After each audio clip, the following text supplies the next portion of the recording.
All right. Welcome, everyone, to episode 14 of the Manage to Win podcast. Today, we have Keith Eneix, Eneix like Phoenix, the CEO of Fanit, an internet marketing agency. Keith, welcome to the podcast. It's great to be here. I'm glad to be able to talk with you guys and also talk with you again, David. Yeah. Good to catch up. This will be fun. Yep. Yeah, man. Keith, you work with a lot of family members in your business. I noticed your brother has a much longer beard than you. How's that going, working with family? Some people find it tough. Yeah, absolutely. It can be tough. It's, you'll hear people go back and forth between you shouldn't have a family business, don't hire family because that's bad. You'll have bad blood between you and stuff. And I've experienced the exact opposite of that. It's hard to scale a business. We're a 7-figure agency, and we just hit that a few years ago. And we went through a reorg as a company. It's hard to find people who have similar values. And I think that's where the biggest win has been with hiring family for us. We've got people who have similar values, and not that, that couldn't create bad blood, but as long as you establish proper expectations and you just be honest and have integrity, things go fine, with people. Even if you have to let people go, that are family, it's all good. And I've had to let family go before. So it is fun. So I'm kind of curious to compare notes. So as far as setting proper expectations and then managing those, what do you do to do that? Well, the biggest thing within an agency or business, especially when you get to a bigger level, about 10 people, which is about that $1 million mark, you start to have a problem with anybody who has custom expectations. It just doesn't work anymore. So, for instance, one person has a different set of let's just say me as an example. If I have different expectations for one person than I do for somebody else, that's going to make things tough. That's going to really be tough on the culture, especially if that's a family member. And so the key to that is really to have overall guiding documents within the company. And that's a culture code within the company. That's how we're going to interact with one another. What's most important. We read a book called The Rockefeller Habits. You might be familiar with that, but the Rockefeller Habits was really helpful for us a few years back because we started implementing overall guiding systems for everybody, and there's an expectation for everybody to follow those systems and interact with each other appropriately, of course. So we just try to tie things back constantly to our culture code. One of the big ones, by the way, and I would say, especially as your business is growing, one of our culture code, just core values that it kind of came from going through the reorg that we had. So we just had a tough reorg, and every business who's been through this understands that, I think. But one of the things that we realize is you just can't have gossip in your business. And so one of our culture codes is gossip is forget. So that's one of our core values. And it wasn't there before, but we just realized that that's something that you have to focus on in your company, where if you've got a problem with somebody else, you've got to go directly to that person and you've got to deal with it.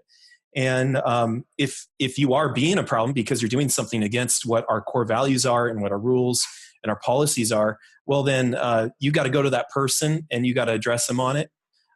If you're seeing the problem or if you're being the problem, you got to admit to it. You've got to own it. And that having that kind of whether you're a business or even frankly just in your family, those are just good principles to have to be able to run and function well as an organization. Because that's why it's called an organization. You got to be organized. And so everybody's treated fairly in that instance, no matter if you're family or not. And I think going back to the family side, it was just easier for me to find people of similar core values. One of the things I recognized as a leader on our last reorg was that there's some people who work better with my leadership than other people. And I needed to do a better job of being able to pinpoint what that was. And part of that was sitting down and writing out, okay, what is important to me? What what do I want to lead on? What are the type of people that are going to be interested in this? So in winning employees, kind of doing a marketing to people who would be interested in that and not hiring people who would end up not being happy in this type of culture. So just been trying to improve on that a lot and make sure everybody's on the same page so that when we have a new hire come in, we actually, but hiring process is actually, I have our team qualify people before I even talk to them. So we know if they're a good fit or not. So anyway, but I don't know. No, that's yeah. I find that interesting that you had to go down and write down your thoughts and really get feel at home with yourself before you could really find that culture that you really appreciated, or you just had to go back and define it. I feel like that's a common theme, and with the leaders we talked to on the podcast previously, where it has to start with you. Yeah. And I have 4 little kids too. And it's funny because when you're looking at employees, maybe it's just the mob mentality. But when I go home, my kids are always towing the line. So like I have a rule: before the kids come downstairs, I just want them to clean the room, get dressed, and brush their teeth before they come downstairs. And every morning I come out, and then they all come rushing downstairs, like every morning almost. And I have to say, now, what's your morning responsibilities? Oh, yeah, I have to go brush my teeth. Yes, but what else do you have to do? I have to put my clothes on. Yes. And then what else do you have to do? I have to clean my room. It's not just your room. What is it? The entire upstairs. Yes, that's right. And you know what? That's exactly how employees are too. You got your policies and procedures, and you got to be bold and come in every day and just consistently say, now, what's the policies? What are we supposed to do? And it's not like you're treating them like little kids.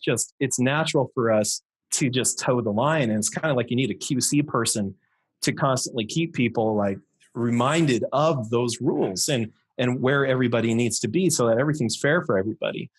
And everybody has experienced this where there's a boss that's not seemingly fair, where some rules don't apply to one person and they apply to somebody else. And it just seems like there's inconsistency. And that's a really fast way for a leader to lose respect in a business. In fact, I was listening to another podcast, and they were talking about how employees, when they start seeing inconsistencies in leaders like that, there's this literal psychological thing that happens in their brain where even if they're inconsistent themselves, that's okay if they're inconsistent. But when their leader's inconsistent, there's this conscience things that happens where they just cannot respect the leader, even if they struggle with the same exact things. Yeah. So that's why transparency is so important, and consistency, and having the right people on the same page. So anyway, but I call that with your analogy with the kids. I say to my clients all the time, virtually everything we work on in leadership applies in your personal life. And with your analogy, it's kind of like every leader has some level of adult daycare going on. Yes, company. You got to be willing to do that. I've heard people say, I didn't show up to work here in this leadership position to just run a daycare basically. And I'm like, actually, that's exactly what leadership is. So you better be willing to do that if you want to manage. That's what's called management. You got to do it. Yeah. And I think part of it too is it's kind of like everybody's focused on their little responsibility, and they're not really, they're leaning on the leader. They're working in this environment, paying a leader to help them keep to those lines, those guidelines, so they can focus on their one thing or two things that they need to do. And it's hard their job isn't to manage everybody. And so that's why they work to do their one thing to help support the leader who's supposed to help out with keeping everybody, on the same level and guidelines. Yeah, I think it's great the way you have the clearly defined culture, where you have the commonality of what the expectations are for everybody. We actually find with our clients, though, that it can be helpful to have some individual expectation exchange between manager and employee. It's like, because people have different good habits and bad habits. Yeah. And so they can address those. Some leaders are really great at follow up. Other leaders really terrible at it. Yeah. So to have a little back and forth of saying, here's what I really need you to do. These are my expectations. Yeah. Can be very helpful for the individual to feel valued. Yeah. And help keep them fully engaged. Because it goes both ways. Good. It's not just the boss saying, these are my expectations of you. The employee says, this is what I need from you to be a great leader. That's exactly right. You got to have that accountability 2 ways. Yeah. And there's going to be mistakes on both sides. And there's this balance between, I think you have 2 great people, but then you can have an employee and you can have a leader who just, they don't click. It just doesn't work out.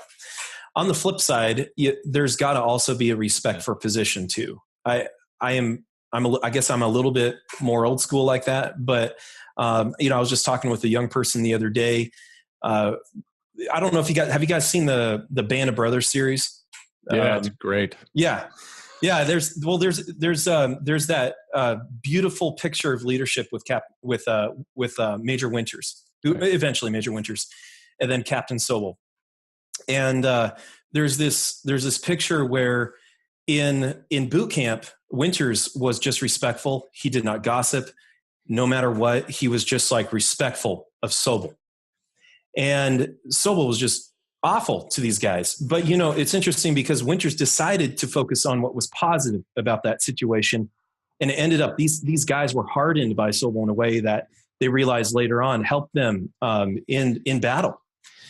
But fast forward, there's this picture where Sobel is coming at Winters in a Jeep, and Winters salutes him, and Sobel just totally ignores him. And Winters turns around and he walks up to him and he says, "Hey, you need to respect the position. You don't have to respect the man, but you need to respect the position." And then he salutes him. And I just thought that was a gorgeous picture of what's lost so much by young people today. When they go into a workplace, if you want to be a good leader, you need to learn to respect the position, because someday when you're in that position, you're not going to be perfect. You're going to screw up. And you've got to be able to teach others, to have a respect towards position and be transparent when there is a problem and just work through the issues. I mean, that kind of mentality could be related to so many different relationships in life anyway. But I think I'm not sure exactly why, but there's kind of this mentality that I'm going to walk into a business, and if my boss isn't perfect, well, I'm just gonna jump ship, and go elsewhere. And that's just not the reality, of course. So I do like that picture quite a bit, and I love how the Band of Brothers focused on that. And I guess that's kind of more of a military thing that you see, but I think from a practical perspective, the military needs to be organized. And that's just something that you'd see in the military, to stay organized in the face of battle. And that's what we deal with in our businesses every day. In the face of battle, we got to have people who are organized and people in positions that respect one another. Leader to employee, and employee keeping the leader accountable as well. And there's just a good back and forth on that. So anyway. Yeah. Now, Keith, going back, you mentioned that you just went through a rebrand with Fanet. You went through a reorganization. Yeah. Can you speak to actually before that, what you've done, the different positions you've held? Have you always been in kind of the internet marketing space? Yeah, kind of funny because I went to school for music. So, really? I started off as a marketing major in first quarter, and then second quarter or semester, I changed. I actually, I think one of the biggest clinchers for me was I took accounting 101, and dun dun dun. I think I got a C+ in that class, and I was this is not for me, is what I was thinking. What school did you go to? I went to a school in South Carolina called Bob Jones University. Okay, and it's a private school, private Christian school, and I changed over to music, and I'm glad I did. I'm really glad I got that experience. I use music in my church on a weekly basis almost. But, part of my thinking was, well, I enjoy music, and I'd like to learn something that somebody else is probably not going to teach me outside of college. So I went to school for music, and then got out and started this business just getting more into business. And my dad actually ran a company, still runs it. It's B&D Rockeries. We actually just rebranded that to New Life Rockeries.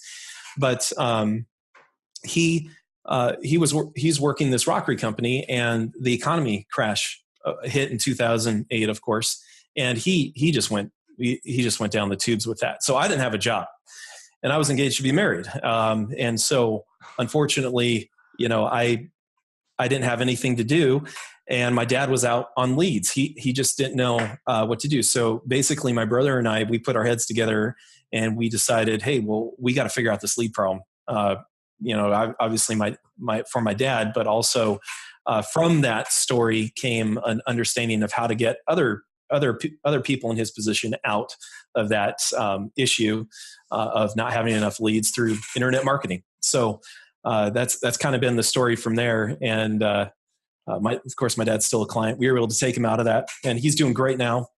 Economy's doing great too as well.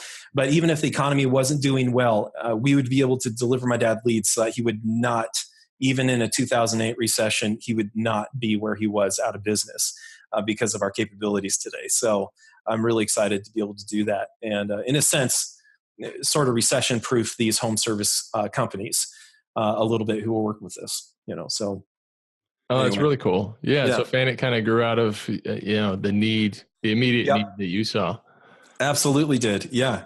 Yeah. I mean, I literally had no money, really, but too. So, I mean, it's interesting. I sold bookstore to door when I was a sophomore. I got into this whole sell bookstore to door thing, college thing. It was actually a really good experience.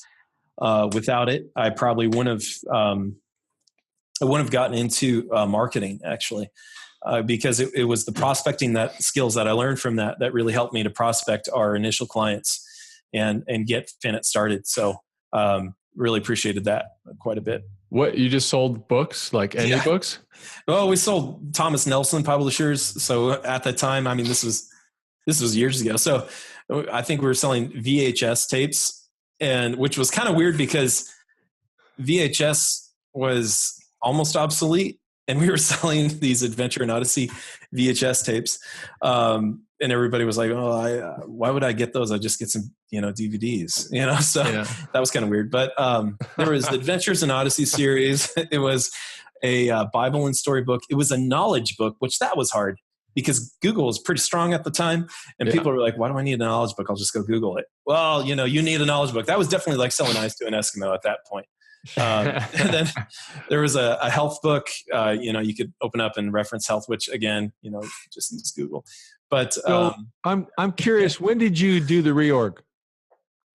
We did the reorg it started in 2017, where we had a mass reorg in our business. In 2016, we did about 960,000. In 2017, we did 1.2, and then our business just totally reorged. We had about 4 employees turnover out of our 10, and which was significant. They were employees that had been with us for years. So that was very tough. We also had about $30,000 a month in recurring revenue just drop off in that first quarter, which was very tough to deal with. It was just old contracts that had been on with us for a while that were just looking to change. What we've learned in the marketing space is that it's pretty common to have turnover for contracts that are about 3 years old, which is pretty common to have a marketing manager in-house turnover after about 3 years. It's pretty common also for an employee to turn over after 3 years. So we just had some contracts that had turned over. So it ended up sort of being a perfect storm. But thankfully that previous year we had really started, making some adjustments in just our own mentality, going through the book, just Rockefeller Habits, and also just taking a different look at prospecting as a business, where before we weren't prospecting so hard. We were more focused on just doing internet marketing for ourselves and getting leads through SEO.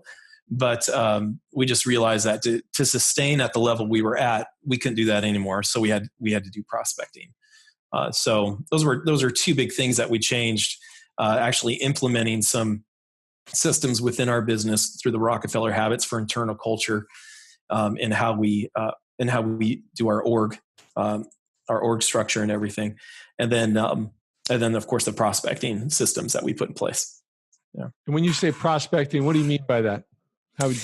Yeah. So part of the problem with so we're HubSpot certified agency.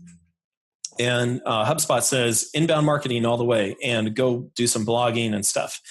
But that's kind of how HubSpot comes across to people. Go do some blogging, go do some email, go do some stuff. And then you'll start getting leads. But that's really not what HubSpot's saying. They are saying go do blogging and all that kind of stuff.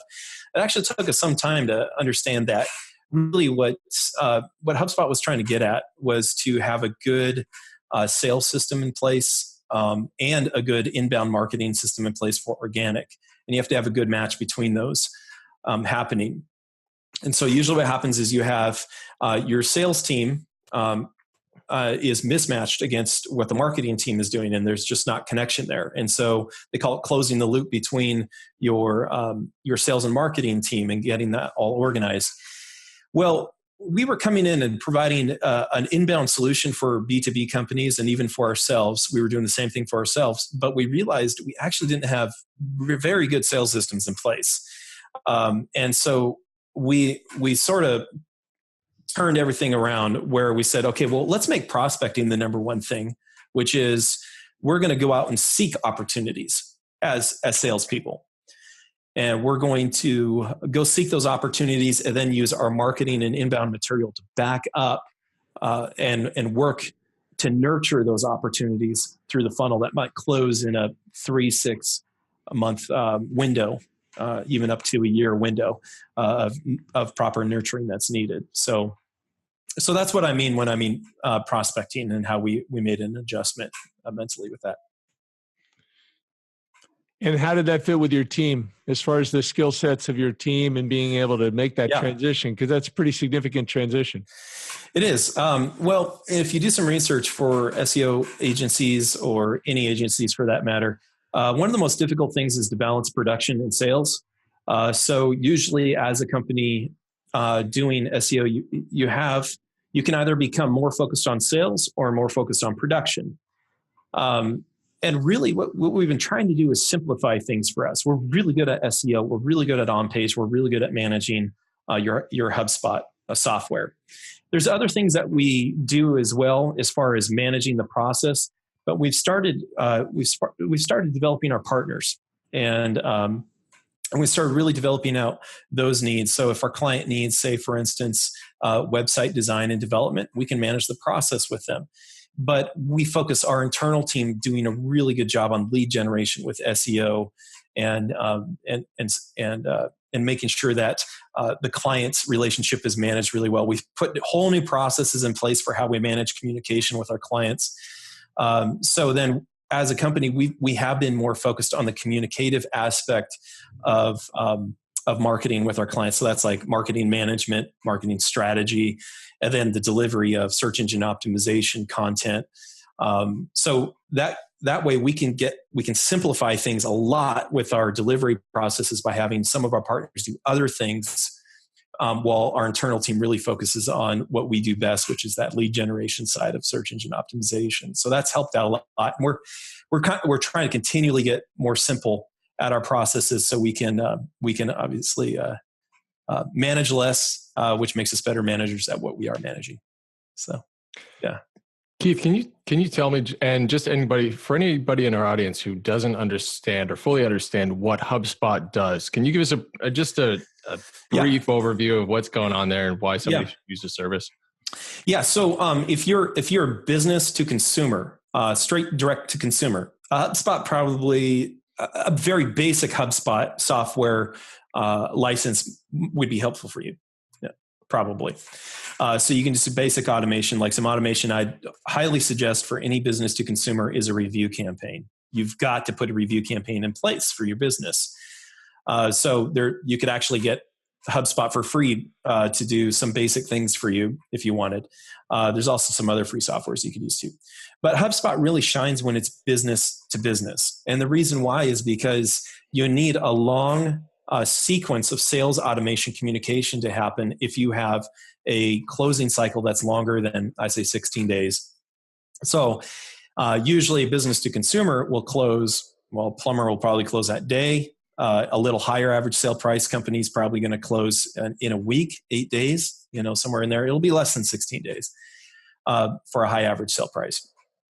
A business to business will be a much higher average sale price, meaning, maybe a roof is really expensive, right? You got $23,000 for a roof, but for a business to business, $23,000 really isn't that.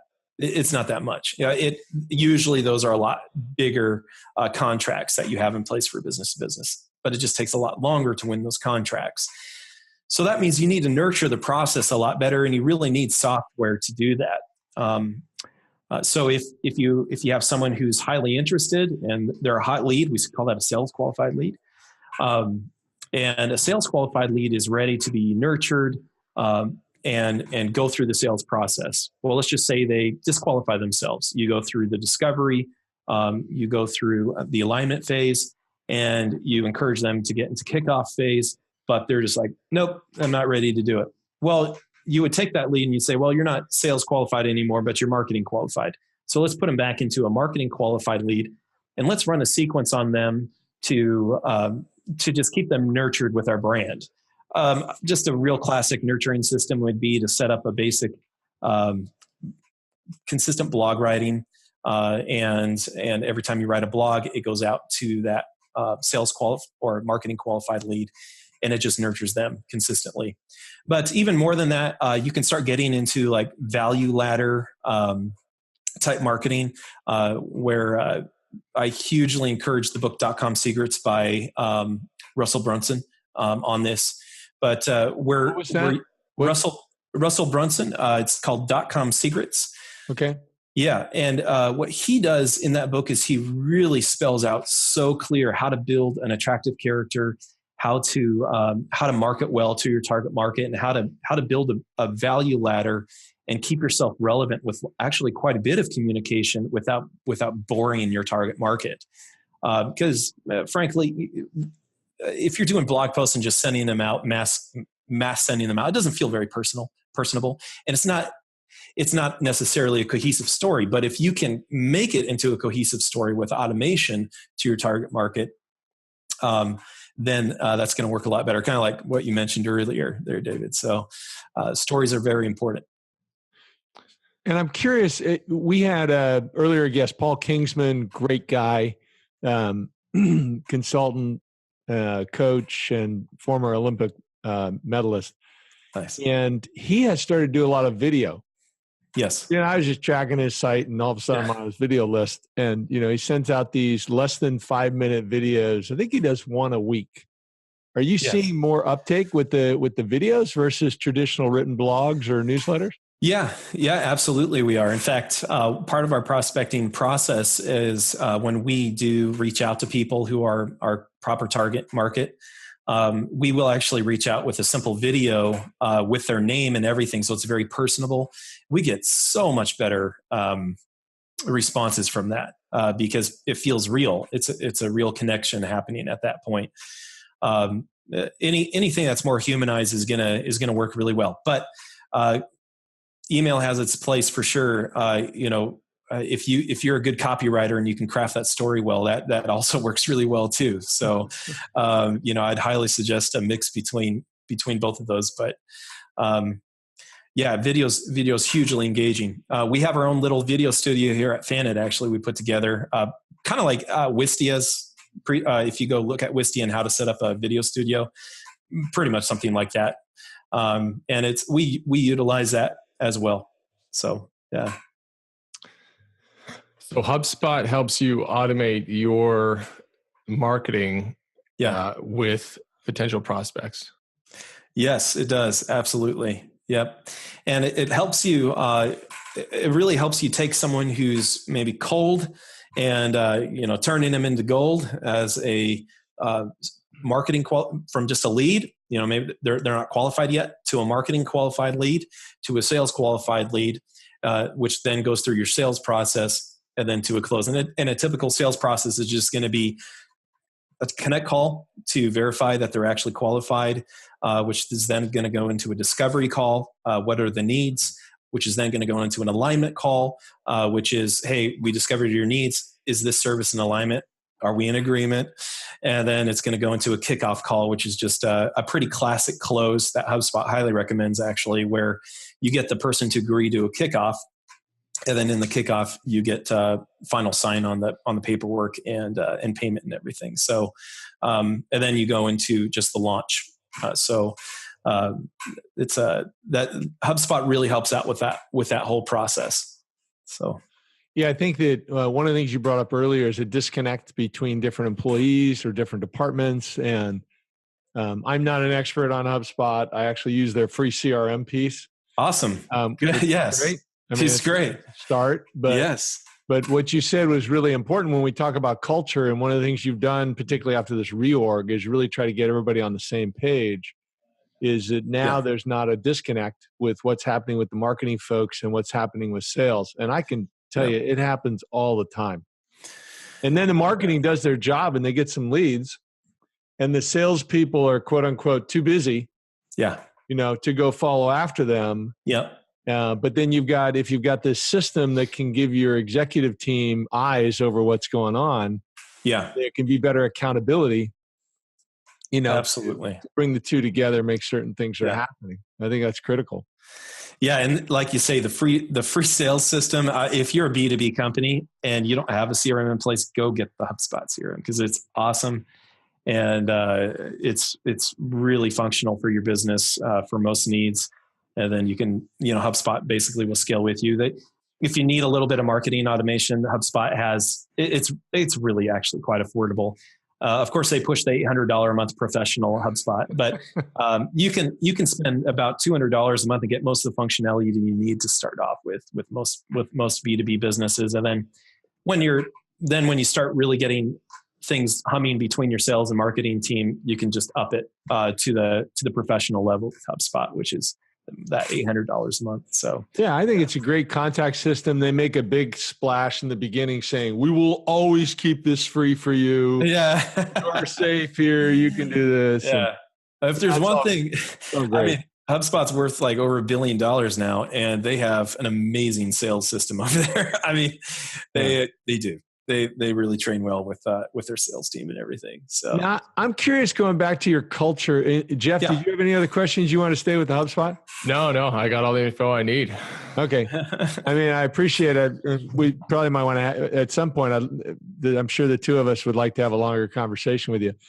But I want to move away from the marketing. I mean, I got lots of questions I can ask about marketing, but I want to focus more on leadership and culture. Yeah. So you made a drastic change. I mean, when you moved to more of a prospecting and more outbound type of system, that's a different type of person. You had a turnover of 4 people on a 10-person staff a couple of years ago. You made some hard decisions. You made some change of direction. Talk about any of the things that you remember from there, lessons that you think people need to learn. A lot of people have difficulty, first of all, just making the tough decision. Yeah. Okay, this isn't working. And they want to stay with, well, maybe if I keep going a little bit longer. By the way, Keith, I'm the pot calling the kettle black. I've been there. Okay? Yeah. Too many times. I was never to quit. If I keep working, right? But it doesn't work. And yet you were able to make a tough decision. And, what things, when you think back on that, were lessons you would want to share with our audience? Yes, that's such a great question. And looking back, so I was an athlete. I try to still be an athlete. I don't have as much time. Maybe if you had your brother's longer beard. I could. Right. But I grew up playing basketball and golf competitively. And there was a lot of things I learned from that in the face of negativity that totally transfer into doing business. When we had the reorg, I had clients and I had employees telling me what I should think and what I should do and who I should be. And there was a point where I just realized, okay, time for tunnel vision. Just like in sports, you've got your competitors around you. You've got people telling you you're not going to do it. You're not going to make it. And there's a point where you got to say, all right, time for tunnel vision. What's the most important thing? And I envisioned first what I believed I'd been called to. And the second thing that I envisioned was my wife. And the next thing I envisioned was my kids and who I wanted to be for them, and the husband that I wanted to be and the leader that I wanted to be. And that's the only thing that I focused on. And I didn't care what anybody else said. And it was really that vision that I think pulled me through it, because I started focusing less on the negativity and I started focusing more on what I knew I had been called to do. I knew what I needed to do. I just needed to think about it and forget that other stuff. And I think for business owners out there, in the face of negativity, that's a wonderful time, because you get really clear on what's important in life. You get really clear on where you should be focusing. And I had just realized I was doing a lot of things to try to make a lot of people happy, and I wasn't focusing on the thing that I knew I'd been called to do. And I don't mean that in a selfish way. Like, I'm not trying to say, like, it's my way or the highway. It's deeper than that for business owners. It's something that you've been called to, and you've got to keep to it, and you got to do it. And at the end of your life, I think of this picture, and often, like, when you're sitting in that nursing home and you're like looking back at your life, at your regrets, just think about the decision in front of you, and don't make a decision that you're going to regret. Make the decision that you know is right for that next step of where you know you need to go. And that was that really helped me pull through, even in the face of, hey, have we all made enemies in business? Absolutely. I got people that don't like me. I mean, it's like, that's going to happen. Like a nice guy to me. Well, I got people that don't want me to succeed. I did in golf too. I did in basketball too. I had people that looked at me and wanted to crush me. And that's what it is. When you're out in business and you're growing, you're going to make enemies, and you're going to have people who say, I don't like you for whatever reason.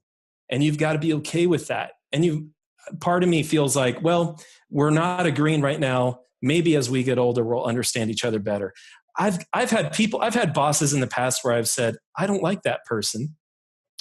And now, as I've grown up and matured as a leader and as a person, I look back and I say, oh, okay, I get it. Gosh, I was immature, So, I've learned a lot through the years too. And I just kind of figure that as we all get older and mature, we kind of have more grace for one another. So I want to make a brief comment. You talked about this tunnel focus or whatever you said. Yes. I remember I read decades ago, they were talking about Jack Nicklaus. He said that Nicklaus had such concentration when he was about to hit a golf ball that literally you could shoot a gun nearby and he would not flinch. Wow. Because just everything awesome. Was just so focused. Now, I don't know whether it was true, but I've never forgotten that comment. But I want you to go back once again, though, when you talk about this tunnel focus, because one of the problems has been my issue, and I see it with clients, and I don't think I'm stuck there the way I used to be, is, I'm going to see this through and I'm going to do what I feel called to do. But sometimes it's not working. Yeah. So it's not just I'm going to continue going this specific path. Yeah. I'd like you to, if you can, we're kind of putting you on the spot. I didn't prepare you for this. Can you talk a little bit about, I feel called to do this, but is there a nuance of this, or how do I change direction? Because I'd like to know more about how you went through that process. That's a great point. So going back to who I was accountable to in my life, there's different leaders, of course, in different styles. There is kind of the leader who's like, hey, I'm ahead of the pack and I'm going. So either you're following me or you're not. I don't tend to be like that. I tend to be a guy who says, I've got three business partners. And I've done that because I don't feel like I would be as strong without that accountability in my life. So going back to that structure, you've got your calling that you feel, but then the accountability of my wife, the accountability of my kids, the accountability of my business partners I've got my dad, my brother, and I've got Tony Lale, who's not a family member, who's also a business partner. I've got, strategic employees who are also providing accountability as well. So I try to be very careful about just putting myself out front. But also as a leader, you need to do that too. You need to be able to put yourself out front. But I guess own it when you fail and say, well, if we fail, maybe we should look at this differently. Does anybody have any ideas here? We can do this differently and do this better. And there's been many times where Neil, Tony Lale, our employees who are also on leadership team have come up with business ideas that we just didn't know, and it helped out to help us break through to that next level. So. But if you have people on your leadership team that do not have, I shouldn't say it's not full agreement, but it's agreement like, hey, we're both pulling in the same direction. We both respect one another in the directions and the leadership and such that we're trying to do. If you've got the wrong people on your leadership team, that's going to be really frustrating. You got to get those people off the bus. So, and that's always a tough thing to do. It's always, because it gets very personal and all that. So, but yeah. I hope that helps answer that question there. But well, I think it's interesting you talk about that you got input from other people. Yeah. And what we have developed over the last a little acronym that developed over the last year or so is, in the old days, you didn't have a monitor or display, you had a CRT. Mm. Yeah. I use that same acronym. That was cathode ray tube, which is really exciting. But what I encourage leaders is to consider, like yourself, you get other people to give input, particularly if they're on your team. Yeah. And then you test things. And you try to avoid, as a leader, saying, from now on, we're going this direction. Instead, you say, hey, let's pilot this. And you do a test that is CRT. It's low cost, it's low amount of resources, and it's a low amount of time to test a piece of it. Yes. And if that works, then we test another piece. And if that works, it's kind of the lean startup model. Yeah, lean startup. Yeah. But I just threw an acronym on it. And beautiful. It sounds like that's kind of what you did and what worked for you. Yeah, we've tried to be careful just in the way that we bootstrap. We've bootstrapped this whole thing, never taken out a loan. We're debt free. So that has always been our focus for sure. But I wish I had all the answers too. It's like hindsight's always 20/20, of course. I wish I knew now what I knew then, but I'll say that about now, years down the road too. But also, I look at our systems and processes, and I think, you need time, and you need that bootstrapping for people to learn. So you kind of need to give it time. That when you look at a really long established organization and the depth of learning opportunities those people have had and the leaders and so on and so forth, you really need those tough experiences for people to learn and do well within an organization. So and of course the accountability systems in place. So we put a system in place this last year called our key players. So we opened up actually the profits of our company to our key players. So we said, hey, you guys pull in the same direction as the leadership team here, as far as the partners. And we'd like to give you more responsibility in decision-making and being a part of that process. And we'll open up the profits of the company. So we actually put a whole calculator system in place. And we, based upon our profits, we all get rewarded monthly and quarterly, based upon how well we do, which is part of the Rockefeller habits, of course, getting everybody pulled together. But yeah, so that's been really helpful for the collaborative decision-making process. Well, yeah, it's great. And how you spend that money reinforces your values. It does. And, if we're not doing well, it hurts for all of us. So, it's fun to build a team, and, we do enjoy that process together. It's been very nice to have everybody pulling in the same direction. Yeah. But well, that's great. Where can people go to connect with you, Keith? I don't know if you're on social media or if there's any other place. Oh, come on. He's an internet website. Marketing guy. Social media. Yeah. Right. Gotta be all over it. Well, if you just search my name, Keith Eneix, you'll see some videos pop up of me, kind of talking about the same story. I think I have a few podcasts up there, and also just just in general. But I would go to fanet.com. That's the marketing agency. And it shows we actually just relaunched our brand. It's a new website, new logo, and everything. If I could just speak to the brand change.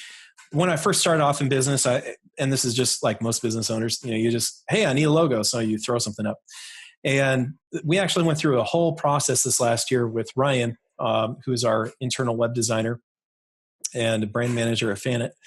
And it's called the identity system. And what we did is we took Fanet and he did a process of interviews with clients as well as with leaders. And we turned Fanet into its own, we basically humanized it. And from the shapes of the logo all the way to the colors that we use and everything, it's for a reason. And it's based upon 3 pillars. Which is that we're growth driven. Everything we do is engineered. And because of those things, we're a very capable team. And those 3 pillars define everything about what Fanet is and who we are. So it's fun to go through that process. I wish every business could go through it. I was really glad that we could take Fanet through that over this last year and now just finally launch it. So, yeah. FANNIT.com. Yes, FANNIT. Yep. Right on. And for people who just wonder, because they usually ask, why that? When we started in 2010, Facebook was pretty big. So I was thinking with Neil along the lines of becoming a fan of something. And it was really based upon some Seth Godin material I'd been reading about building a tribe and creating fans and stuff. So we came up with the name Fanet, but one N was taken. So we decided 2 N's, and actually it kind of did mean something when you look it up. It does mean something along the lines of being a raving fan. So it kind of did work at the time, but Fanet's evolved. That name means a lot of things. Some people say to me, "Oh, really? That's interesting. I thought it meant like fanning the flame, or something." Well, yeah, okay, that works. Yeah. So anyway. Yeah. Sounds good. Well, thanks so much for being on the podcast. Love to have you back to talk more about using HubSpot and generating leads and kind of cultivating that sales and marketing channels. Absolutely. Would love to. I have two questions. Yeah. Oh, sure. And can I do that? Yeah. Shoot. So one is, I think we're going to have certain people who watch the podcast who are going to wonder, where did you get those cool looking headphones? That headphone? Oh yeah. With the red light. Oh right. Come on, man. Yeah, I know. This is Amazon. So I just went on Amazon, found the best, seemingly, lowest cost for best ratings, headphones, and these are what. So. Well, I like the red lights. They got a little attitude there. Yeah. It's fun. Yeah, it is fun. What's do you know the brand and model of the headphones? Oh, I can check real quick. Yeah. Let's see. It's Sadie's. I'm not sure what the actual model would be, but Sadie's. There you go. How do you spell that? SADES. Awesome. Yeah. Okay. Yeah. That's an important thing. But I'm curious, with all the things you've gone through, you talk about being in a elder home or whatever, 500 years from now when you get old, and actually having a memory of when you look back. When you look back now and you think of your people, your employees, many of which are family, you've probably got several snapshots, several video clips of great moments. And would you want to share that one of those as we close? Is thinking back of a moment where an employee really enjoyed something. It was really meaningful to them, something they did. I'm putting you on the spot here. It's something, but I'm just thinking, I get the sense you may have a story that's might come to mind that'd be interesting for our audience. Yeah. I think when we were transitioning from a company to becoming because we're on the topic of prospecting, so maybe I'll just go down that route.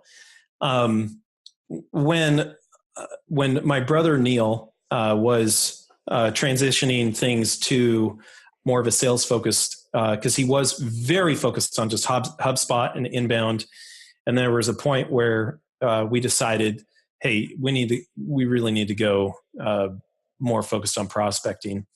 Well, Neil really dove in, and I would say, Neil's shown in a big way on a lot of different things. But when he went from the dark of, I have no clue what a prospecting system looks like for a B2B company, and then he ended up diving in and just figuring out the whole entire system. And it did take a while. He didn't figure it out right away, of course, but he did figure it out. And the whole process that was in play, that needed to be in play, the people, the humans involved, everything. And when we started feeling like we could actually control our own pipeline, which just so happened to be right in connection when we lost that 30,000 of recurring revenue that next year, we were able to, in second quarter, sell $30,000 of new recurring revenue because of those systems.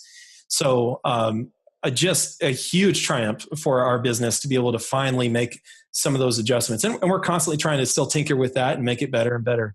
But that was a huge accomplishment within the business that Neil had in the prospecting. So awesome. Yeah. Well, thanks so much for being with us today. This was great. Absolutely. Yeah. It's good to connect with you guys again, and I would love to do it again.